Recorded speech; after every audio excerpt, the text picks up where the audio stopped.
The pepper spray canister lay on the sidewalk, rolling slowly until it hit the curb. The demand had already failed. My son had not moved.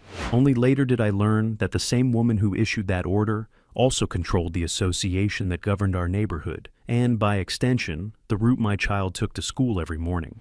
The moment did not stay small. It redefined where authority ended and where accountability began. It revealed how quickly control expands when no one questions it, and how fragile that control becomes once its assumptions are tested.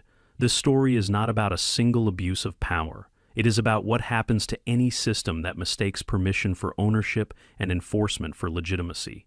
The event at the bus stop was only the opening condition. You don't get to decide that. He's leaving now. Karen Holt, vice president of our HOA board, planted herself in front of my 12-year-old son and the oak tree bench, her tone board, her posture practiced, her badge clipped neatly to her blouse. I told her the school district assigned that location. She smirked and raised the canister. Then she sprayed my son in the face. People shouted. Someone dropped a phone. My son screamed. "That spray voids your carrier's coverage," I said quietly, stepping forward. And the footage just triggered mandatory review. The words didn't land the way shouting would have. They sank instead. Her eyes shifted. The smile thinned. "My name is Daniel Mercer. I manage municipal risk exposure. I evaluate failures before they become disasters. My father built this house before this association existed, and I live here because it's the only place my son has ever known. None of that makes me special. It makes me prepared." My son collapsed onto the bench, coughing, clawing at his eyes, gasping as if the air itself had betrayed him. The oak tree above him had always been our quiet marker of safety. He waited under it every morning. He tied his shoes there. He told me about school projects there. Watching him break beneath it did something permanent. Karen said the word compliance while he retched onto the pavement. Parents ran toward us. Someone called emergency services. Another neighbor grabbed my son's backpack and held it like it could stabilize the moment. Police arrived. EMTs followed. Saline washed the chemicals from his skin while his hands shook in mine. Karen stood off to the side explaining procedures, pointing at the curb, the bench, the sign she'd posted that morning without authorization. We live in Ridgewood Pines, a gated development outside Mesa, where traffic moves too fast and sidewalks disappear without warning. The oak tree bench is the only safe collection point for the children before the bus comes. The district marked it years ago. Everyone knows it. Karen knew it. When the ambulance doors closed, the crowd shifted away from her. No one spoke. The shape of her authority had changed, and everyone felt it. By noon, the violation notice hit my door. By evening, the HOA's management company threatened fines and liens. My son lay in bed with ice packs on his face while their envelopes stacked on the counter. I opened my laptop. Power rarely collapses from confrontation. It collapses from cost. The next morning, I collected the preliminary police report.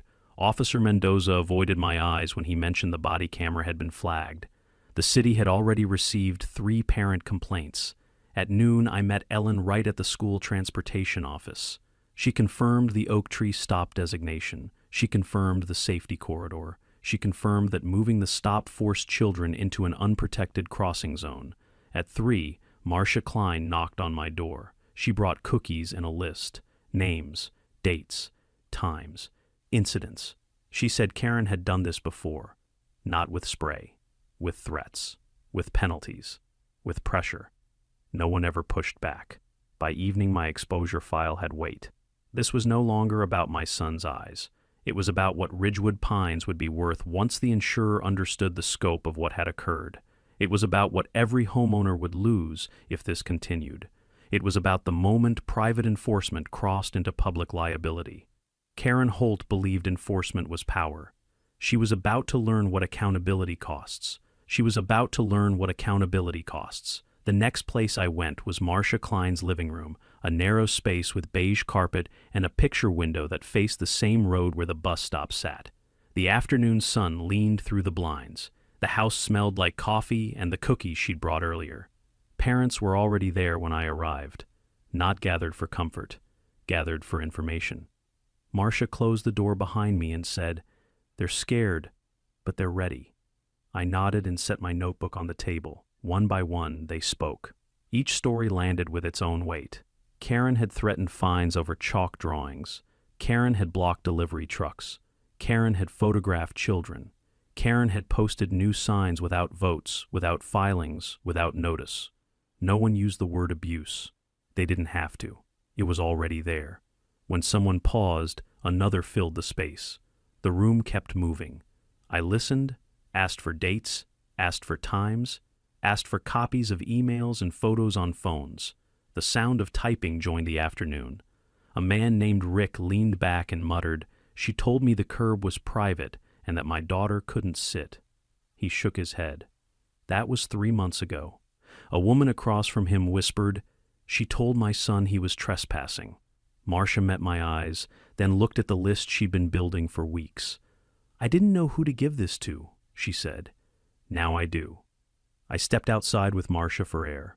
The road hummed. The oak tree stood where it always had. We watched a car slow as it passed the entrance.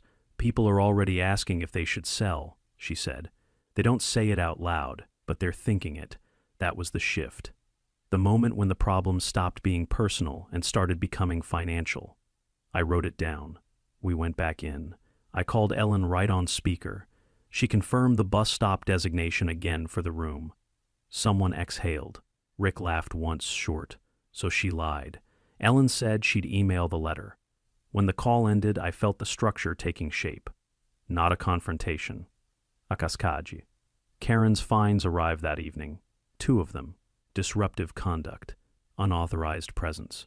The HOA management portal showed balances in red.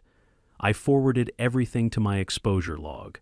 Then I sent a neutral inquiry to the association's insurance carrier. Not a complaint. A request for guidance on reporting a chemical agent discharge involving a minor on common property with witnesses and police response. I attached nothing. I let the question sit. My phone rang before I finished dinner. A field underwriter introduced herself and asked for a summary. I gave it. She asked for the police report. I told her it was pending. She asked for photos. I said they existed. Her voice changed, just slightly. "We'll need a package," she said. I told her I was assembling it. That night, the neighborhood group chat lit up. Marcia added names. Parents shared videos.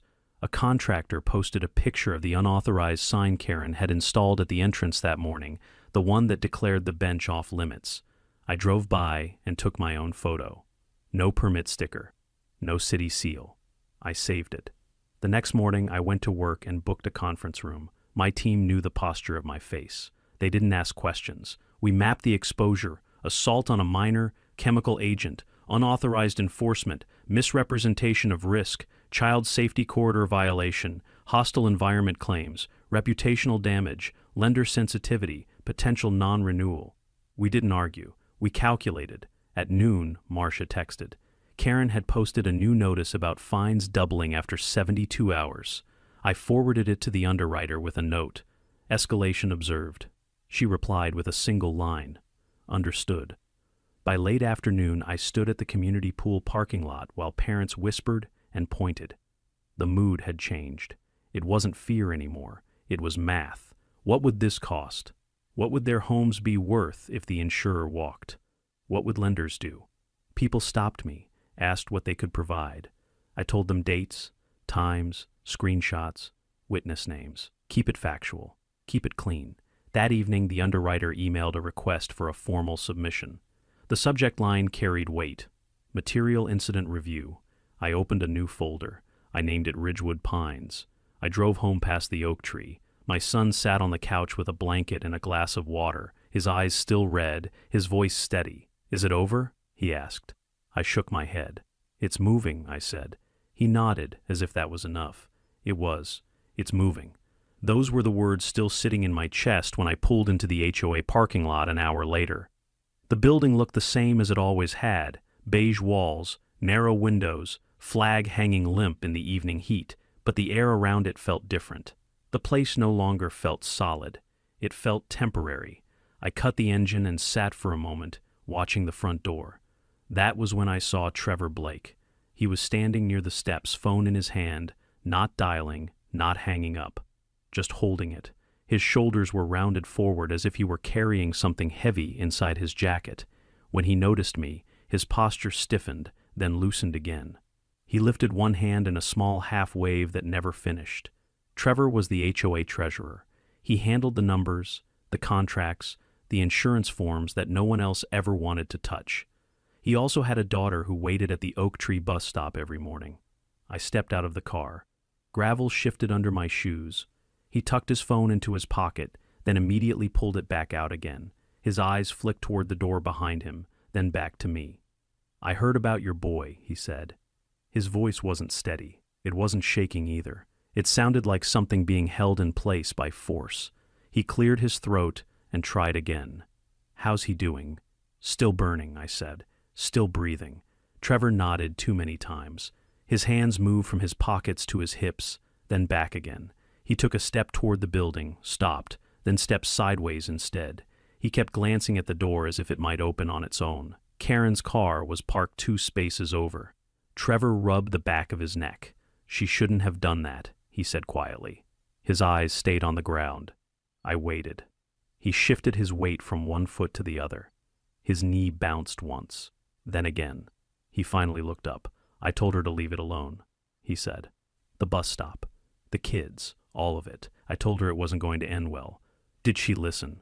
He shook his head. "The movement was small, tight.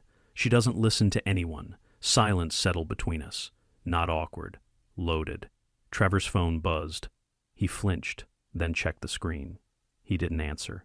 He turned the device face down in his palm and closed his fingers around it like he was afraid it might speak on its own. "I was in the room when she sent the fines," he said. "The ones to you. I said we needed to wait for the police report. She told me it wasn't my call." He exhaled through his nose. "I handle the insurance, Daniel. I know what this means." That was the first time he used my name. His jaw tightened. The muscles there worked like he was chewing something bitter. He leaned back against the hood of his car, crossed his arms, then uncrossed them immediately. Nothing about his body wanted to be still. "My daughter won't even look at that bench now," he said. "She asked me if the spray could reach her from across the street." He swallowed. I said nothing. He stared past me at the road. "Karen didn't report it," he said. "The incident. She told the management company it was a misunderstanding. A car passed. The wind pushed the flag once. I can't keep covering this," he said. The words came out flat, but his hands were shaking. I still didn't speak. He reached into his pocket, pulled out a folded sheet of paper, unfolded it, folded it again, then finally held it out to me. It wasn't a document. It was a list. Times. Dates. Notes in the margins. His handwriting was tight, cramped, rushed. He didn't let go of it right away. "She keeps copies of the emails on her laptop," he said. "She thinks no one sees them. I do. She doesn't know I do." He released the paper. "I don't know how far this goes," he said, "but I know it doesn't stop on its own." I nodded once. Before I left, he said, "People like her think authority belongs to them." I answered, "It doesn't. If you're watching this unfold and you want to see how this ends, make sure you subscribe now. Stories like this don't resolve by accident." I walked back to my car. In the mirror, Trevor was still standing there, shoulders slumped, eyes on the ground, hands empty. The structure was shifting, quietly, irreversibly. I drove home with that sentence repeating in my head, the road empty, the sky burning low over Ridgewood Pines. When I turned onto my street, the porch light was already on. 2 envelopes lay on the mat, thick, official, the HOA crest stamped in red. Karen didn't waste time. I parked and walked up the steps. The paper under my shoes felt heavier than it should. Inside, my son was asleep on the couch, a blanket pulled to his chin, the television frozen on a blue screen. His breathing was even now, the burning finally dulled. I placed the envelopes on the counter and stood there for a moment, listening to the house. Both notices were dated today. The first cited disruptive conduct. The second, unauthorized presence in restricted common area. The amounts were already listed. Penalties scheduled to double in 72 hours. A lien warning at the bottom. It was the same script Karen always used. Pressure first. Exclamation later. Sometimes never. I scanned each line and added them to the exposure log. Times, phrases, escalation pattern. No emotion, just structure. My phone buzzed. Marcia. She said Karen's car was back at the entrance, and she was putting up new signs. I grabbed my keys and drove. By the time I reached the oak tree, 3 orange placards were tied to the fence posts. No gathering, no loitering, private property, enforcement zone, no permit numbers, no city seal. Just Karen's handwriting laminated and bold. 2 parents stood nearby, whispering. Their kids waited across the street on the gravel shoulder where traffic passed too fast. Karen wasn't there anymore. I photographed the signs, the bench, the curb, the empty space where the children should have been standing.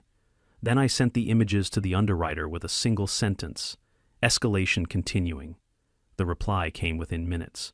Received. When I got home, a delivery truck was idling at the curb.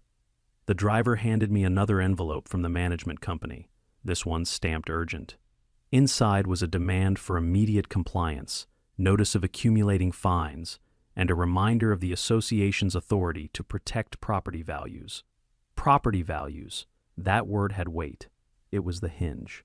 I forwarded the letter to the underwriter and my lender contact. I didn't add commentary. The documents spoke well enough on their own. By evening, the neighborhood group chat changed tone. Less fear. More questions. What happens if insurance drops? What happens to mortgages? Someone posted an article about communities collapsing after non-renewal. Someone else asked if they should call their bank. I drove to the grocery store on the edge of the development. Different place, same conversations. 2 homeowners stopped me by the produce aisle and asked what they could do. I told them to document everything. Times, photos, notices, names. Keep it factual. Keep it clean. Back home, I sat at the table with my laptop and built the formal submission. Police response, EMT report, witness statements, school district designation, photos of unauthorized signage, copies of fines, timeline, no accusations, just exposure. Near midnight, the underwriter acknowledged receipt and requested a conference call in the morning. The subject line was still the same, material incident review.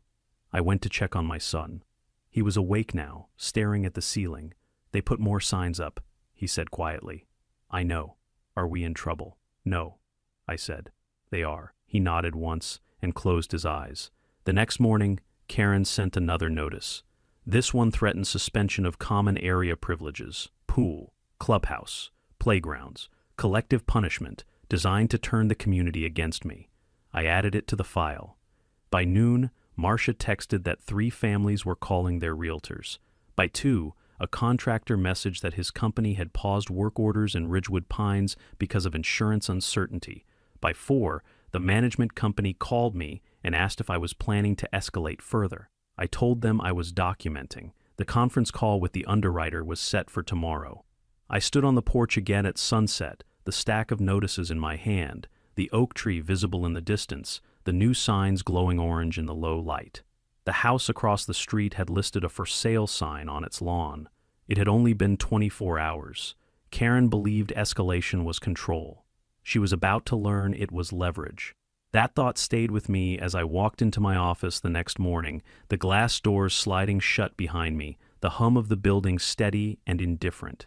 The risk assessment floor sat on the 8th level, all clean lines and quiet concentration, a place where problems were reduced to exposure, probability, and cost. It was the only environment where this situation made complete sense. I booked Conference Room C and spread the Ridgewood Pines file across the table. The police report had arrived overnight. EMT notes followed. Ellen Wright's written confirmation of the bus stop designation sat clipped behind the photographs of Karen's unauthorized signs. Witness statements filled the margins. The structure was already visible. 2 colleagues joined me, both familiar with municipal exposure modeling. No one asked why the file was personal. The posture of my face said enough. We walked through the sequence slowly. Chemical agent discharge involving a minor. Unauthorized enforcement actions. Safety corridor obstruction. Pattern of intimidation. Reputational risk. Non-disclosure to carrier. Each category connected to a financial consequence. Each consequence pointed to one conclusion. The association was no longer insurable under its current leadership posture. We didn't discuss what should happen. We calculated what would happen. By mid-morning, I was on the scheduled call with the field underwriter. Her voice was calm, practiced, already distant from Karen's version of events. I summarized the file. She interrupted only to ask for precise times. When I finished, there was a pause long enough to feel measured. "We're escalating this internally," she said. "Your association is already in a provisional status." Provisional status meant restricted coverage. Restricted coverage meant lenders would notice. When the call ended, I sent the updated exposure packet to 3 additional contacts within the carrier's risk division. No commentary, just documentation. Systems respond to information when it's clean. At lunch, I met a local appraiser at a cafe across from the courthouse. New location, same conversation. I asked what happens when insurance uncertainty hits a gated community with pending liens and open safety claims. He stirred his drink and told me prices fall first, then confidence, then everything else. Back at the office, my phone filled with messages. Marcia said Karen had posted a community-wide email blaming me for instability. Rick said the management company had stopped answering his calls. Trevor sent a single line, "She's panicking." At 3, the carrier's legal division requested an emergency board contact list. They wanted to schedule an immediate risk consultation with the HOA. That meant the window was closing. Before leaving work, I drafted a short memo for my own file. Not legal. Operational. Ridgewood Pines exposure trajectory. Accelerating. On the drive home, I passed the oak tree. The signs were still there. 2 children stood on the opposite side of the road with their backpacks, watching traffic and waiting for the bus. My hands tightened on the steering wheel. That evening, a certified letter from the carrier arrived at the management company. Marcia forwarded me a photo. It was addressed to the board. Subject: Material Incident Review. Requirement: Emergency meeting. Karen sent another notice. This one demanded payment within 48 hours and threatened additional penalties. I forwarded it to the underwriter. Her reply was brief. Noted. I sat at the kitchen table while my son worked on homework beside me, the file open on my laptop, the house quiet again. He looked up once. "Are they still mad?" "Mad doesn't matter," I said. "They're exposed." He nodded like he understood something larger than the words. By nightfall, the neighborhood chat shifted again. Someone posted that a lender had delayed a closing. Another family said their insurance agent advised caution. A third said their realtor recommended waiting to list. The system was doing what systems do. Before bed, I sent one more message to the underwriter with the day's updates and closed the file. If you're following this and want to see how these systems finally resolve, take a second now and subscribe so you don't miss what's coming next. Outside, the wind moved the oak tree's branches, the signs rustling against their ties. Karen's idea of control was unraveling into something much simpler. Cost. That was the word sitting in my head when I pulled into the Mesa School District Administration lot just after sunrise. The building was already busy, yellow buses lining the far curb, engines ticking as drivers swapped paperwork. I parked near the front and sat for a moment, steadying my breathing, the night's quiet still clinging to me. Everything that had started at the oak tree was now standing here in brick and glass and jurisdiction. Inside, the hallway smelled faintly of floor cleaner and coffee. Ellen Wright met me near the reception desk, her posture formal but her eyes warm. We didn't exchange pleasantries. She led me into a small conference room with a single window overlooking the bus yard. Papers were already waiting on the table. She walked me through them without commentary. Transportation maps, safety corridor designations, incident summaries from drivers who'd witnessed the children forced off the curb by Karen's signs, a copy of the district's standing agreement with the city regarding that specific stop. Everything I needed to anchor the exposure in municipal obligation rather than HOA fiction. I photographed each page, tagged them, and sent them to the carrier's risk division while Ellen watched. She nodded once, slow, deliberate. "We've had 3 parent complaints this morning," she said. 2 about near misses in the road. Outside the window, a bus horn sounded. The echo lingered. When I left the building, my phone buzzed with a message from Trevor. No words. Just a photo of Karen's laptop screen taken from a distance. On it, an open email draft to the board blaming outside interference for the insurance review. Her hands were visible at the bottom of the frame, knuckles tight around the keyboard. I drove to a nearby diner and sat in a booth with coffee I didn't drink. I forwarded Ellen's documents and Trevor's photo to the underwriter. Then I waited. At noon, the carrier called. The voice on the other end was different now. More clipped. More procedural. They were issuing a conditional non-renewal notice effective immediately unless the HOA complied with emergency directives. Removal of unauthorized signage. Suspension of enforcement actions. Formal reporting of the pepper spray incident. Temporary prohibition on any board member acting as enforcement officer. I wrote down every word. When I returned to Ridgewood Pines, the atmosphere had shifted again. The clubhouse parking lot was full. Residents stood in small clusters, phones pressed to ears, faces tight. Karen's car was there. The management company's regional director had arrived. I didn't go inside. Instead, I walked the perimeter, documenting the removal of the orange signs as two maintenance workers cut them down under instruction from someone on a phone. A child stepped back onto the curb and looked at the bench like it might disappear. I stayed where I was until the bus came and the street cleared. That evening, a letter from the carrier was hand-delivered to the board. Marcia sent me a copy. The language was direct. Coverage frozen pending compliance. Lenders notified. Municipal authorities copied. The group chat went silent for nearly an hour. Then messages started again, slower, heavier. One homeowner wrote that their bank had called asking for clarification. Another said their title company postponed a closing. A third asked if anyone knew what happened when an association lost coverage. I went to my son's room and sat on the edge of his bed. He was drawing. He looked up. "Is it stopping?" "It's changing," I said. He nodded and went back to his page. Later that night, Trevor called. His voice was low. "She's not sleeping," he said. "She keeps saying they can't do this. She keeps asking who started it." "Systems don't start," I said. Tay respond. When the call ended, I stood on the porch and watched the lights across the development blink on one by one. The oak tree was a dark shape in the distance. No signs now. Just the bench. Just the place it had always been. Karen's authority had finally met something larger than her voice. The process was no longer mine to control. It was inevitable. That word stayed with me as I drove to Mercy General just after dark, the hospital lights floating above the parking lot like something separate from the rest of the city. Trevor had texted only an address and a time. No explanation. No punctuation.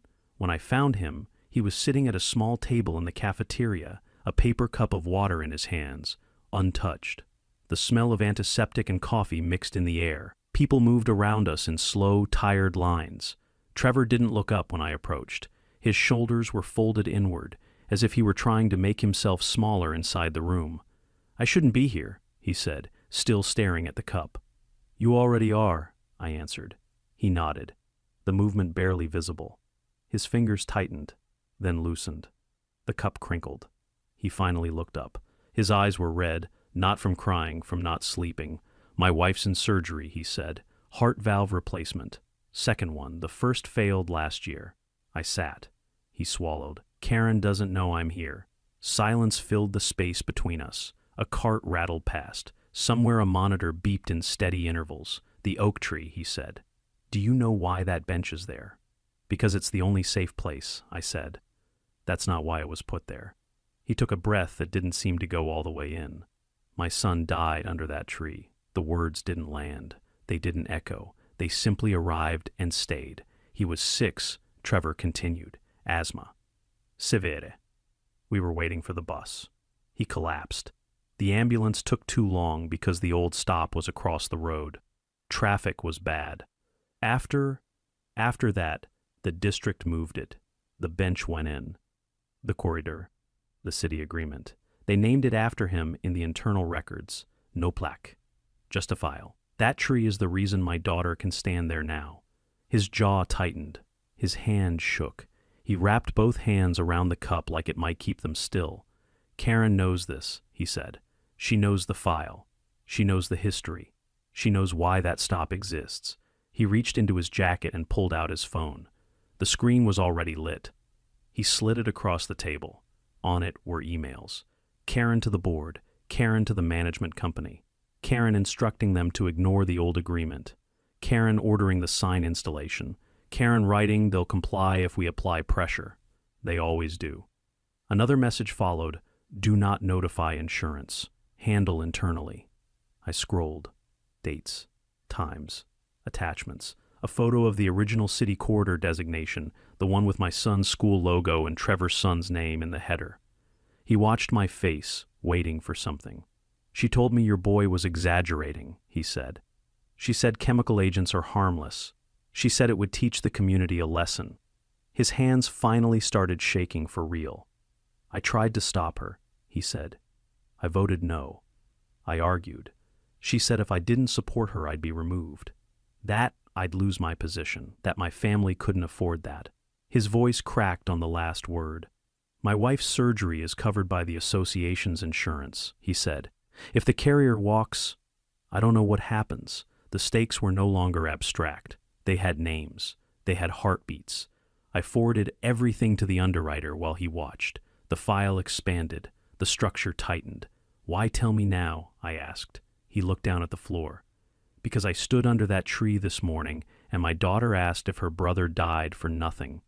He wiped his face with the back of his hand. Then he straightened his shoulders.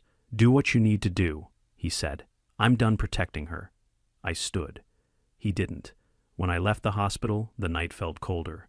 I sat in my car and added his confession to the log, not as emotion, as impact. By the time I reached home, the underwriter had responded. This changes everything, the message read. It always does.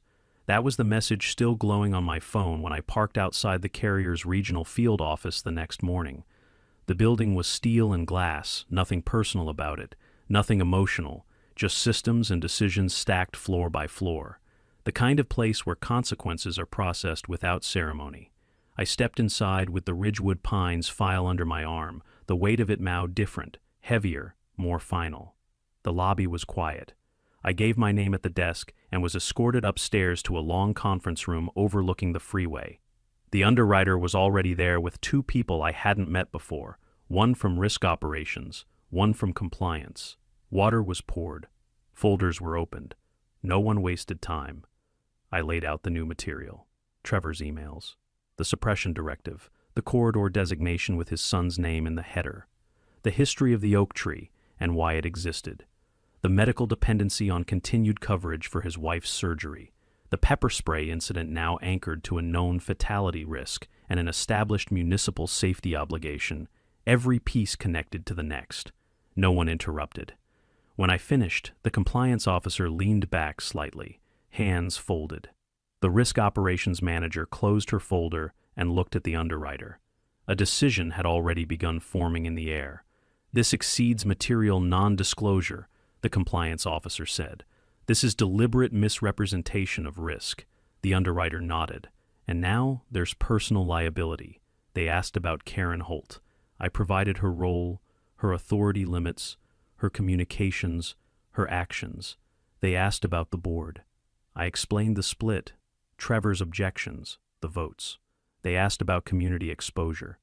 I showed them the halted closings, the lender inquiries, the contractor withdrawals, the for sale sign that appeared within 24 hours. Timeline, the underwriter said. I walked them through it, not the emotions, the sequence. By the time the meeting ended, the path was clear. The carrier would issue an immediate non-renewal notice effective within the regulatory window, trigger lender notifications, and require the HOA to call an emergency board meeting under threat of total coverage withdrawal. Municipal authorities would be copied. The pepper spray incident would be formally reported as an unresolved safety violation involving a minor. Karen Holt's personal exposure would be documented separately. The system had locked. When I left the building, the sun was high, traffic steady, the city moving without knowing what had just shifted in a small gated community a few miles away. My phone buzzed with messages from Marcia. Karen had been seen pacing outside the clubhouse, phone to her ear, voice sharp, movements erratic. The management company had called an emergency board meeting for that evening. I drove back through Ridgewood Pines slowly, past the oak tree, past the bench, past the place where everything started.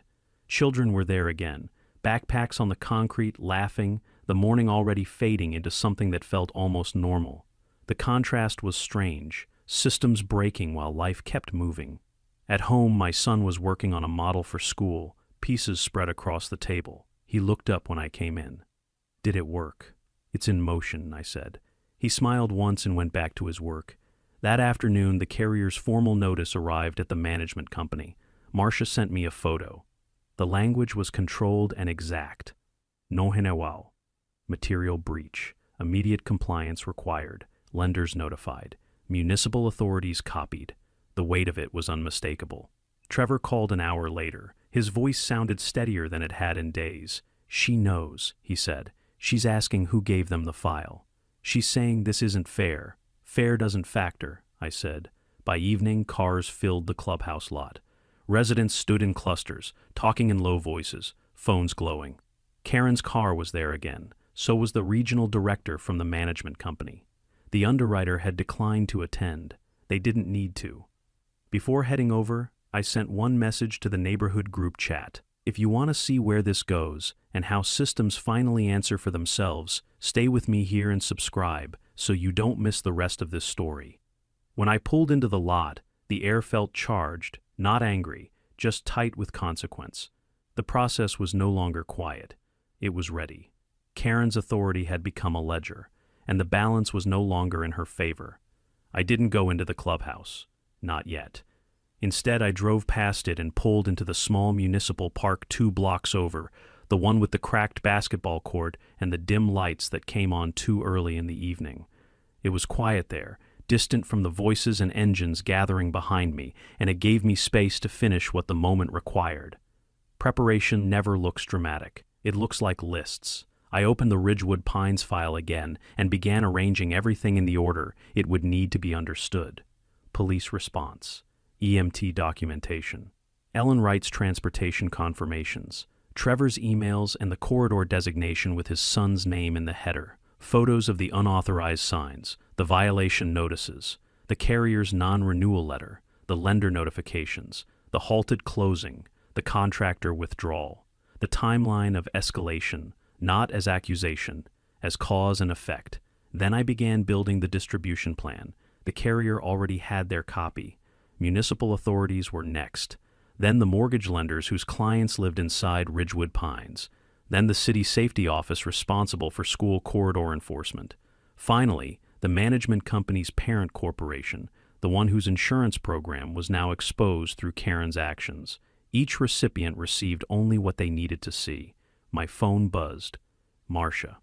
"It's filling up fast," she said. "People are scared. Tell them to come." I replied. "This is when it matters." Trevor texted a few seconds later. "She's cornering board members, saying she can fix it, promising things." I didn't answer. Instead, I sent the first batch of emails. The city's reply came within minutes. A compliance officer acknowledged receipt and scheduled an inspection for the Oak Tree bus stop in the morning. The lender responses followed. One asked for clarification of the non-renewal timeline. Another said all closings in Ridgewood Pines were temporarily paused pending risk review. I forwarded those replies to the carrier. Their response was a single word: prosit. By the time I reached the clubhouse lot, the air was heavy with heat and voices. I parked near the back and sat for a moment, watching people move toward the doors. Some walked quickly, some slowly. Some stopped and checked their phones again and again as if hoping the information would change. I stepped out and felt the ground settle under my feet. Inside the building, the management company's regional director stood near the front, clipboard in hand, face tight. Board members clustered together. Karen paced near the far wall, phone pressed to her ear, her other hand cutting the air in sharp movements. She didn't see me at first. I took a seat near the middle. The meeting hadn't started yet. It didn't need to. The preparation had already done its work. My phone vibrated. Another lender. "We've received confirmation of non-renewal. Our underwriting department is advising immediate suspension of new financing within the development." I forwarded it to the group chat, then to the carrier. Karen finally noticed me. Her eyes locked onto mine from across the room, her jaw clenched. She said something to the person on the phone and hung up. The management director cleared her throat and called the room to order. Voices quieted.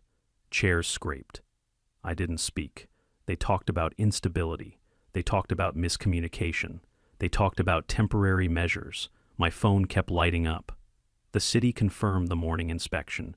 The carrier confirmed the compliance deadline. A title company emailed that 3 pending closings were officially delayed. Another contractor withdrew a bid. The system was no longer theoretical. Karen tried to speak. Someone interrupted her. Not loudly, just firmly. The room didn't give her the space she expected. I sent the final batch of messages. Municipal Safety Office. Management Company Parent Corporation. Lender Consortium. Then I closed the file. Around me, the community shifted. People leaned forward. They stopped whispering. They started listening. Not to Karen. To the numbers moving across their phones. To the notifications stacking in their inboxes. To the reality that had arrived without asking permission. Trevor caught my eye from the far side of the room. His posture was different now. Straighter.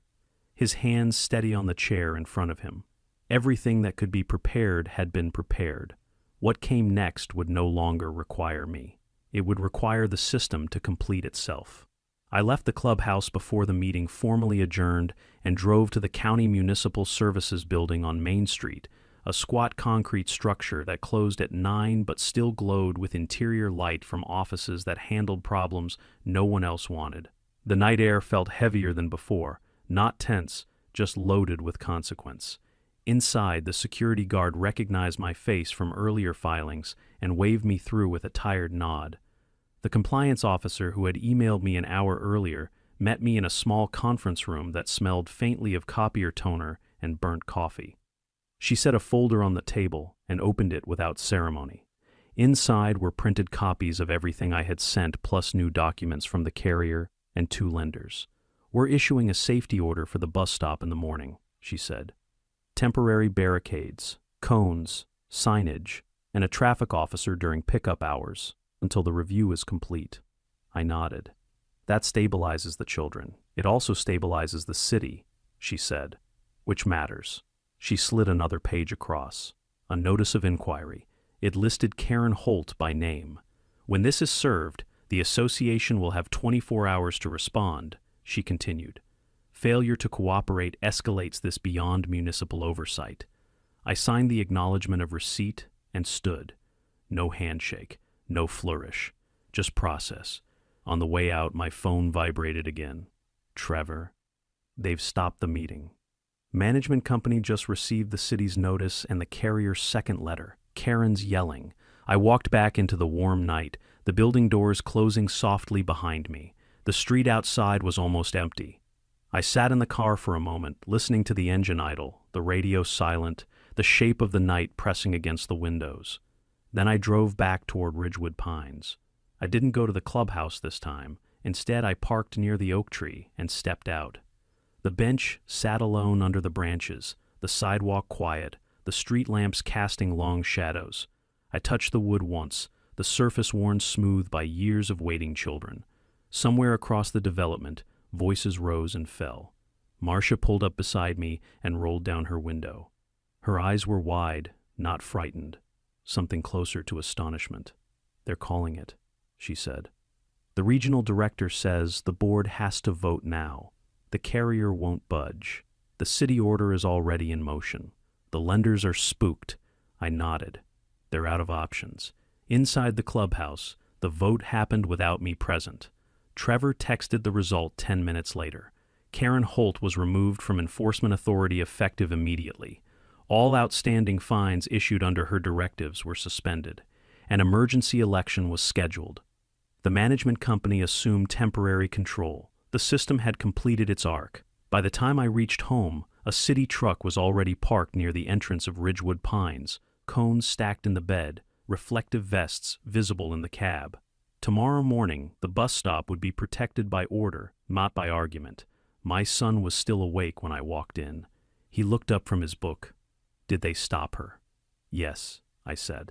He exhaled, the tension leaving his shoulders in a way I hadn't realized was there.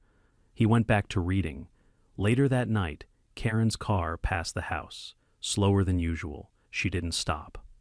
The next morning, I stood on the porch with coffee and watched the city crew set the barricades and signs. A traffic officer took his position near the curb. Parents gathered again under the oak tree. The bus arrived. Children climbed aboard. The street moved as it always had, just safer now. My phone chimed with an email from the carrier.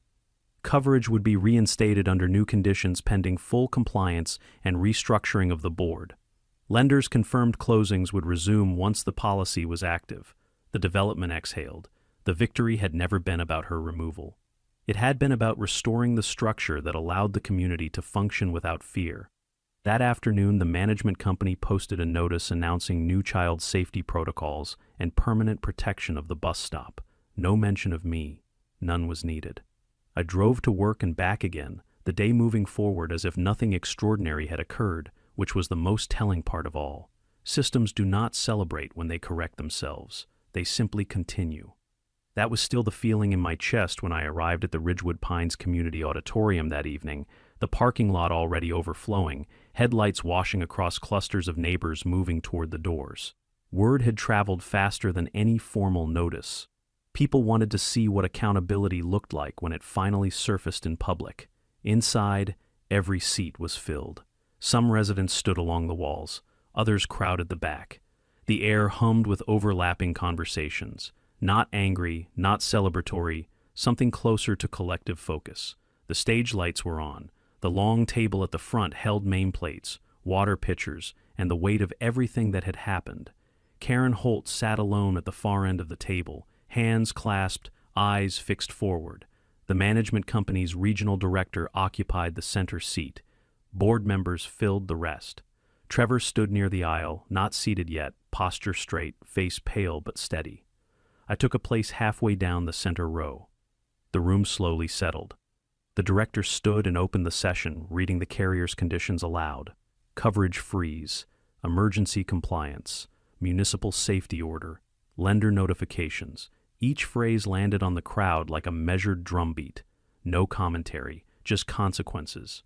Then she invited Karen to respond. Karen rose. The sound of her chair scraping the floor cut through the room. She looked out at the audience, jaw tight, hands moving as if the air itself were resisting her. She spoke about misunderstanding, about escalation, about external pressure. She insisted she had acted for the community's good. A low murmur moved through the crowd. Trevor stood before he was invited. He didn't look at Karen. He faced the room. His voice carried without effort. He explained the oak tree. He explained his son. He explained the corridor designation, the emails, the suppression of the insurance report, the deliberate choice to ignore the risk. He didn't accuse. He simply described dates, times, decisions. The room went silent. Karen's shoulders stiffened. Her face flushed. She started to speak, then stopped. Her eyes darted toward the management director, toward the board, toward the crowd. For the first time since I had known her, she had nowhere to stand that belonged to her. The director nodded once and called the vote. Hands rose, one after another. No hesitation. No drama. Karen's authority ended in the space between two breaths. The director announced the result. Karen Holt was formally removed from the board effective immediately. The crowd released a sound that was neither cheer nor shout, something closer to the collective recognition of a boundary restored. Karen remained standing for a moment. Her hands trembled. Then she gathered her bag and walked down the aisle, eyes on the floor, passing between rows of people who no longer made space for her. When the doors closed behind her, the director turned to the next order of business: new elections, permanent safety protections, reinstated insurance coverage under revised governance. The community listened, the future reshaping itself in plain sight. Outside, the night air was cool. Groups lingered on the steps, voices low, faces thoughtful. Marcia stood beside me, arms folded, staring at the sky. "I didn't think I'd ever see that," she said. Trevor approached, his expression finally loosening, the strain leaving his eyes. "My wife's surgery is scheduled for next week," he said quietly. "Coverage is confirmed." I nodded. "Good." Across the lot, Karen's car pulled out slowly and disappeared into the dark. The crowd thinned. Families drifted home. The auditorium emptied until only staff remained stacking chairs and shutting off lights. The system, once again, was closing its own loop.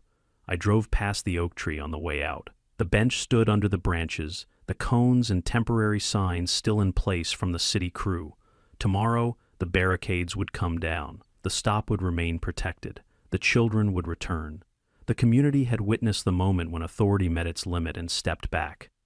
By the time I reached my driveway, the street was quiet again, the ordinary returning as if nothing had been disturbed. Only everything had. That was the sense I carried with me the next morning when I stood at the Oak Tree bus stop before dawn, the sky pale and quiet, the neighborhood still. The city's temporary cones were gone. The barricades had been removed. In their place stood a single metal post with a clean new sign, School Safety Zone, Authorized Stop, Protected by Municipal Order. It wasn't dramatic. It was permanent. The kind of permanence that doesn't announce itself because it no longer has to. Parents began arriving in pairs, then small groups, then families. Some nodded to me. Some smiled. No one said much. The children gathered where they always had, backpacks resting against the worn wood of the bench, shoes scuffing the concrete, voices light again. When the bus turned the corner and slowed at the curb, the sound felt different than it had a week earlier. Steady, as if the street itself had exhaled. My son climbed aboard and looked back through the window. He lifted his hand once, then disappeared inside. The doors folded closed. The bus pulled away. That was the end of it. By noon, the carrier's reinstatement notice was delivered to every homeowner.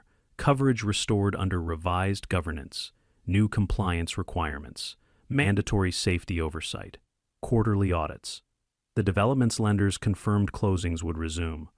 The for sale sign across the street came down before sunset. In the afternoon, I drove past the clubhouse. A new notice was posted on the board. Emergency elections scheduled. Revised bylaws. Permanent child safety provisions adopted unanimously. Karen Holt's name did not appear anywhere. Trevor called before dinner. His wife was awake from surgery and doing well. He said the nurses told him her numbers looked strong. He sounded lighter than I had ever heard him. I took my daughter to the bench this morning, he said. She stood there without flinching. Good, I replied. When the evening settled, I walked the neighborhood once more, slow, without purpose, past the places where everything had changed. The entrance road, the oak tree, the fence where the orange signs had hung, the curb where my son had fallen, all of it now returned to ordinary shape. At home, my son was at the table building his model again, the pieces fitting together the way they always had. He looked up. Is it really over? Yes, I said. He considered that, then nodded. Good. Later, the management company released a formal statement. Karen Holt would face civil proceedings related to the pepper spray incident and personal liability for damages caused by her unauthorized actions. The HOA's insurance carrier would cooperate fully. The city closed its inquiry after confirming compliance. The system had completed its work. There was no victory speech, no final confrontation, no dramatic last exchange, just alignment. Authority returned to its proper place. Boundaries restored. A community made whole. That night, I sat on the porch and listened to the sound of sprinklers ticking across the street. The wind moved the leaves of the oak tree. Somewhere inside the development, a child laughed. The world continued. This story was never about a single person. It was about what happens when power forgets its limits and meets something that refuses to yield. It was about what communities become when they decide that safety matters more than convenience and accountability matters more than silence. And it was about the quiet certainty that no matter how loudly authority insists on itself, it always collapses